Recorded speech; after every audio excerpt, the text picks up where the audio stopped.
My parents' house never really felt like a parent's house. Not in the normal way, at least. My dad traveled for work constantly, and my mom was always out with friends, staying over at my aunt's house, or doing something else where she'd come home late or not at all. I know that sounds kind of messed up, but it was just the reality. It wasn't like they abandoned me or anything. It was more like they were always busy and always somewhere else. So, from the time I was about 16 and up, I basically lived alone. I ate dinner alone most nights. I watched TV alone. I'd be the only person in the house for an entire weekend sometimes. I'm an only child, and I think that's because my parents realized after having me how much they valued their own freedom. In that regard, I did suffer, which is something I feel more now as an adult. When I was younger, I used to love it because it felt like freedom having such a big place to myself. I could do whatever I wanted without my parents breathing down my neck, and I didn't have to share it with siblings. I could bring friends over and play games late. I could talk to girls on the phone without being embarrassed. It felt like having my own home without paying for it. Even when I turned 19 and started going to a nearby college, nothing changed. If anything, it got even more like that. My mom and dad were gone or out more, and I was basically just holding it down at home. I knew every noise that house made too. That part matters because it wasn't one of those houses where every creak freaked you out.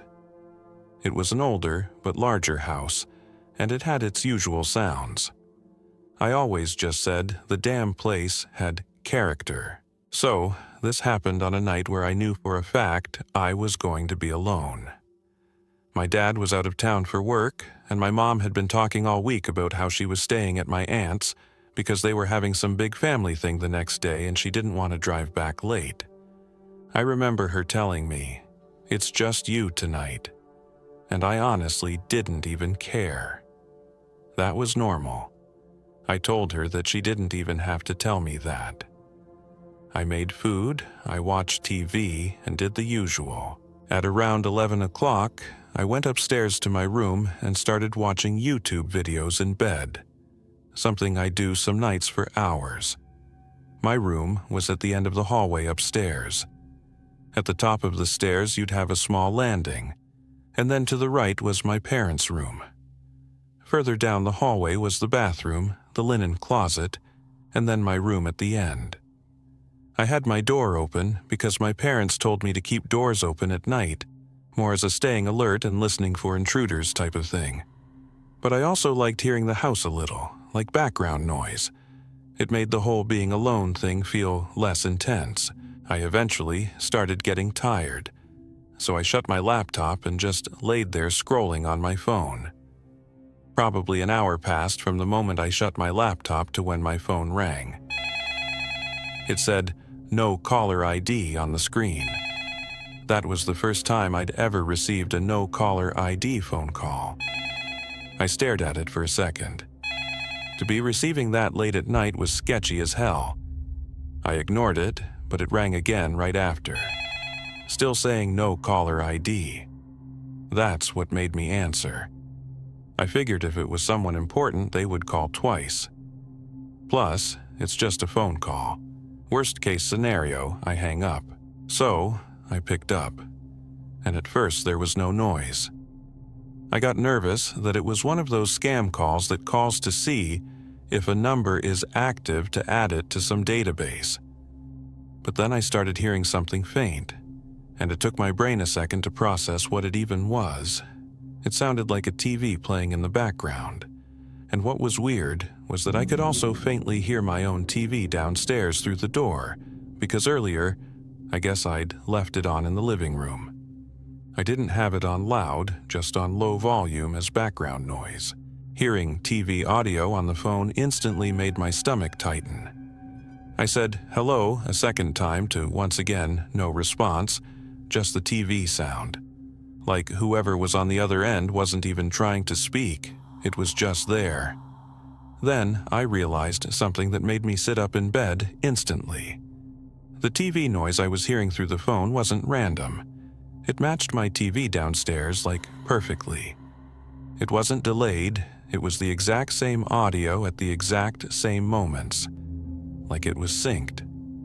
That's when I got this cold feeling down my spine because there's only one way that makes sense. That would mean whoever was on the phone could hear my TV in real time, as in they were inside my house downstairs. I tried to force a normal explanation, like it was a friend standing outside one of my windows trying to trick me, or maybe the call was somehow glitching and picking up on my microphone audio. That can happen. But the more I listened, the more I realized that didn't make sense. It sounded like someone was calling me while standing somewhere in my living room. I got up and walked to my bedroom door and listened. And oh yeah, I was 1,000,000% sure now that the audio on the phone was syncing to the TV. In hindsight, this was dumb, but I screamed out, "Who's down there?" Because in the back of my mind I thought for sure I knew it was a friend or family member pulling something. And then the line went dead. They hung up. By this point, my mouth went completely dry. I couldn't even call the number back because it was an anonymous call. I walked out into the hallway towards the stairs and I looked down. I still heard the TV on in the living room, and then a creak. It sounded like the wood floor cracking from the pressure of a person.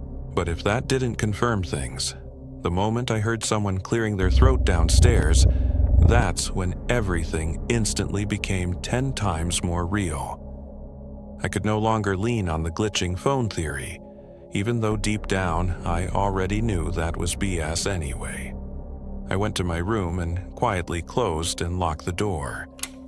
What if my dad was testing me, seeing how I'd react in a home intrusion situation? Or maybe my Uncle T. So I called my dad, but he didn't pick up. He may have already been asleep. It was like 11:30. I called again and again, but no luck. I tried my luck with Uncle T, and he picked up on the second ring. I could tell he was in bed. He asked why I was calling, and I prefaced the phone call telling him this might sound crazy, and then dropped the bomb and asked if he was downstairs. I remember vividly his exact response and tone as he said, "Steve, what the hell are you talking about?" When I elaborated, he told me that's definitely something his brother, also known as my dad, would do. While we were on the phone, my phone started vibrating. I looked at the screen, and it was the no-caller ID again. I begged my Uncle T to stay on the line real quick. I was putting him on hold as I picked up. He said okay, so I picked up the other call. As I said hello, there was the same silence. This time, I didn't hear the TV sounds on the other end. What did that mean? It seemed they had the phone on speaker because I could hear their footsteps. They were moving, and the footsteps were matching the footsteps I suddenly started hearing outside of my bedroom. I prayed with all my heart this was my dad messing with me. Then my doorknob jiggled, and whoever was on the other side tried pushing the door. Thank God it was an old heavy door with an old heavy lock. The sound still synced with what I was hearing on the phone. Whoever was on the other side of the door knocked. I had the sudden thought to merge the two calls, and when I did, I yelled into the phone for my Uncle T saying, "It's not my dad, get here now." I also yelled that whoever was in the house was also on the phone with us. My uncle seemed to wake up from this and he started yelling into the phone things like, "I'm coming, you cocksucker." The no-caller ID caller hung up the phone, and I heard footsteps move away from the door. This all but confirmed it was, in fact, not my dad. My uncle told me to stay in the bedroom. He was on his way. I wasn't a little kid, but I wasn't some big brolic man either. I was some skinny 19-year-old. My uncle knew I was in danger. He started heading over to the house. We lived in the same town at the time, but that 7 minutes he took to get to the house was the longest 5 years I'd ever experienced. I heard the familiar voice of my uncle screaming downstairs finally, so I rushed out of the room and downstairs. Having him there made everything feel better. We called the cops together while searching around the house for stolen items. The TV in the living room was still on. Before the cops got to the house, we found the kitchen window to be fully open enough for someone to crawl through. That info was, of course, relayed to the police, who when they got there did a standard search of the premises, asking us to lead them around the house, but from behind them. We cleared the whole house, and whoever was in there initially was no longer there. After the cops were done, they asked to see the no-caller ID calls in my recent calls.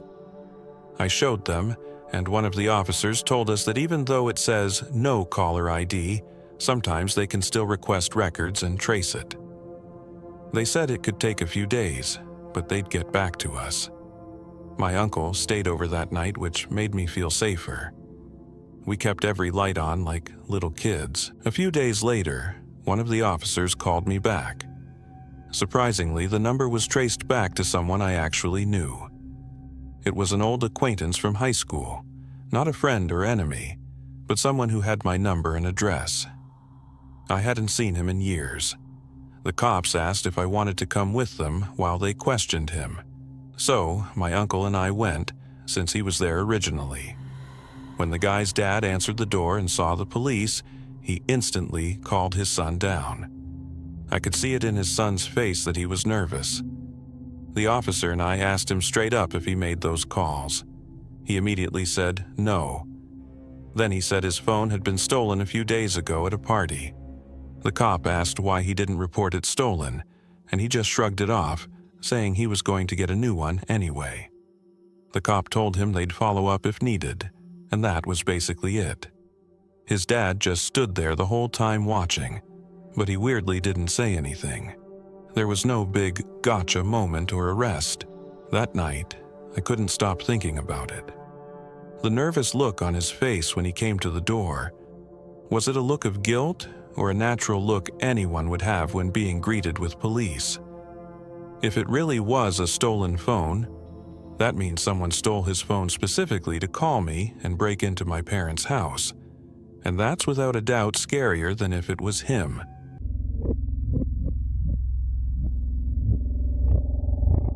My dream was always to get my own place.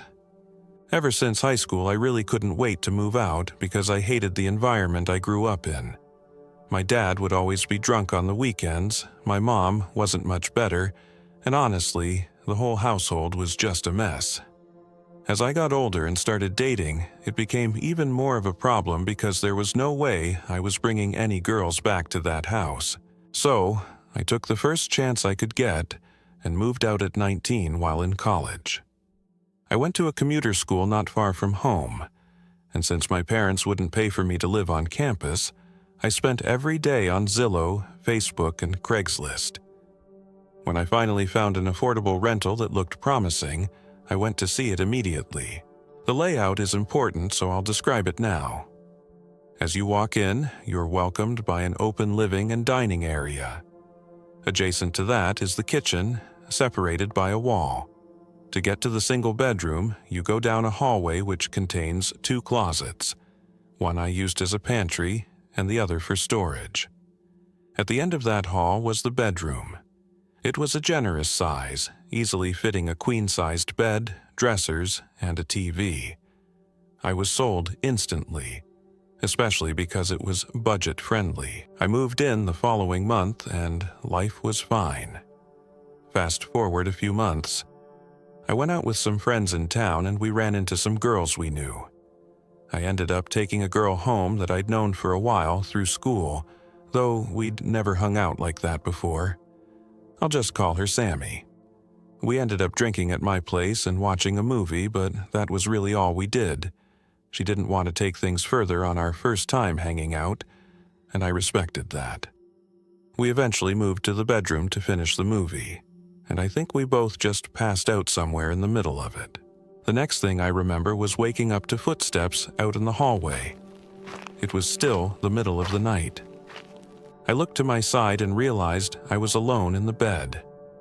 I jumped up and looked down the hallway, where I saw Sammy in the living room, quietly grabbing her things off the couch. She was clearly trying to slip out early to avoid any morning awkwardness. I understood, so I didn't say anything and went back to bed quietly. I eventually heard her walk out the front door. Just to be sure, I called out her name, but there was no response, confirming she was gone. I got comfortable and quickly drifted back to sleep. About an hour later, I woke up to a loud noise. I immediately sat up in bed, my heart pounding. I called out Sammy's name again, no response. Honestly, I was too scared to get up and check. So, I picked up my phone and texted her, asking if she was still in my house. I knew it was weird, but I was genuinely terrified in that moment. I looked at the bedroom door, which was still open because I'd been too lazy to shut it after Sammy left. I was definitely still a bit buzzed from the drinks earlier, but I felt like I saw something wrapped around the door frame. My breathing intensified. I still can't believe I had the balls to do this, but I swiped down on my iPhone to open the control panel and hit the flashlight button. With the phone pointed directly at the door, I realized there were two hands wrapped around the frame. As if responding immediately to the light, the hands tightened for a second and then pulled back out of sight. The scream I'd been holding in finally came out, a mix of pure dread. I kept yelling, get out," over and over. By the time I finally got up and looked down the hallway, it appeared empty. I flipped on every light immediately. After a few minutes of trying to calm my breathing, I built up the courage to check the hallway closets and the bathroom. They were clear. I moved to the main living area, and trust me, there weren't many places to hide. I held my phone like it was a gun as I crept toward the nearest light switch. Once the living space was lit up, I felt slightly better, but there was still the kitchen. I flicked that light on as well, finally illuminating the entire apartment. There was no one there. I looked behind the couch, under the tables, and even inside the floor-level kitchen cabinets. Once I realized it was clear, I ran to the front door to lock it. The weird thing was, I never heard that door close. Yet, there wasn't a single soul in there but me. I tried calling Sammy repeatedly until she finally picked up, sounding tired and confused. I asked if she had just been in my house, and she told me she'd left a long time ago because she couldn't sleep. I didn't explain much. I just told her I thought I heard a noise and hung up. Next, I spam called my best friend until he answered. I explained everything, but he insisted I was just drunk. His explanation actually calmed me down. He said I was sleep-deprived and had a mid-wake-up hallucination. It made sense, especially considering I never heard the front door shut. Eventually, I laughed it off, apologized for waking him, and went back to my room. I locked the bedroom door this time and managed to fall asleep. The next morning, I did another search of the apartment, and it was undeniably clear. I went on with my day, but at some point I thought back to that hallucination of the hands. I walked over to the door frame to examine it, and I think my heart stopped. There were obvious fingerprints left in the exact positions where I had seen the hands the night before. I felt dizzy, realizing it wasn't a hallucination at all.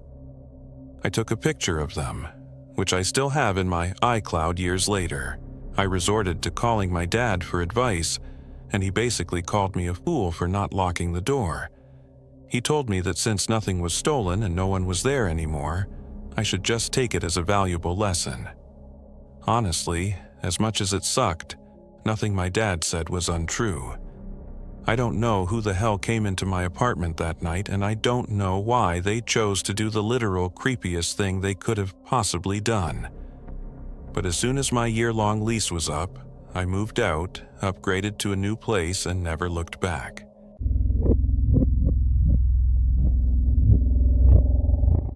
It was a weekend like so many before. The usual crew was getting ready to meet up at Cody's house to pregame and go out. This was post-college. We were all around 23 to 24 at the time. Cody's house was often the spot to pre- and post-game simply because he had a cool basement where his parents couldn't hear us, and also because his parents were chill. It was just the four of us going out to some local bars tonight. Cody, Randy, Jake, and I. Once we were all there, we decided on who was calling the Uber, and then we were out of there. Fast forward a few hours through a bunch of dive bars and a dance bar. Eventually, Cody and I decided to head home. We were tired. Randy and Jake stayed out later. Cody called the Uber back, I think, and he offered me the pull-out couch in the basement when we got to his place. He came downstairs with me to help set it up, and while we were down there, we played a game of Madden. Honestly, I've always sucked at Madden, so he destroyed me and I didn't want to play again. I was tired and just wanted to sleep the alcohol off before I made the inevitable hangover even worse. Cody went upstairs, shut the door, and I was left alone in the darkness. The only things that kept that basement from being in complete and total blackness were the lights from the cable box clock under the TV, the standby light of the TV itself, and a slight green glow from a Heineken mini fridge on the other side of the room. That mini fridge also provided some weirdly relaxing white noise that helped me fall asleep. Things faded to black as I knocked out like a baby, a drunk baby. I woke up later and it was still dark. I didn't know what time it was, but I knew it was still late or super early, whatever you want to call 3 a.m. or 4 a.m. My mouth was so cottonmouth dry that I could barely move it. I stupidly didn't think to bring down a bottle or a glass of water before going to sleep. After drinking all that alcohol, it was no wonder I woke up. I just really didn't want to get up, though. It's a very familiar and relatable conflicting feeling that anyone who's woken up hungover and thirsty has felt. I tried to ignore it at first. I rolled over to get a look at the Heineken fridge to see if anything was in there, but it was just alcohol. And then, for whatever reason, my eyes darted to the other corner of the room. I felt like my eyes were playing tricks on me at first, but I could swear I was looking at a black mass in the corner of the room, a black mass that I didn't remember seeing there ever before. I tried to wait for my eyes to adjust better to the dark, expecting it to be some coat on a rack or something. But the longer I stared, the more I realized it was moving. It was a person. The amount of restraint I had to not scream was insane. I didn't think it was Cody, just based on the sheer height of the mass alone. Without panicking, I had to figure out how to get out of there. After a tense couple of minutes, I sat up and fake yawned as if I was stretching, pretending I didn't notice that person in the corner. I then started fake talking to myself, muttering complaints about not bringing water down here. Anything to give the appearance that I was oblivious and just going to get water, not run away. I got up and walked closer to the stairs, which also meant getting closer to the figure in the corner. Perhaps the most tense moment of my life was when I turned to the right to get to the stairs, hoping I wasn't about to be grabbed. When I started going up the stairs, I didn't run. I took it slow and normal to not draw suspicion, but when I was about halfway up, I took a curious glance down the stairs, and that black mass was now at the bottom of the steps. I can confirm. It was a person. I almost tripped as I started to run up the rest of the stairs and slammed the basement door shut. I ran to Cody's room where I shook him awake and yelled that there was someone in the basement and he needed to wake up his dad. During that commotion, I heard a slam from downstairs. I yelled, "See?" Cody got up and we went to his parents' room. I told his dad there was someone in the basement. He got right out of bed without asking questions and ran down both flights of stairs. He noted the basement door was wide open, and when I mentioned I had shut it, he yelled at Cody to call the cops. We also noticed the back door to the house was now open. While Cody was describing what was going on to the 911 operator, the three of us searched the backyard, the front yard, and the neighboring yards. We searched for about 15 minutes before the police finally arrived. They did a full search and formally wrote up a report.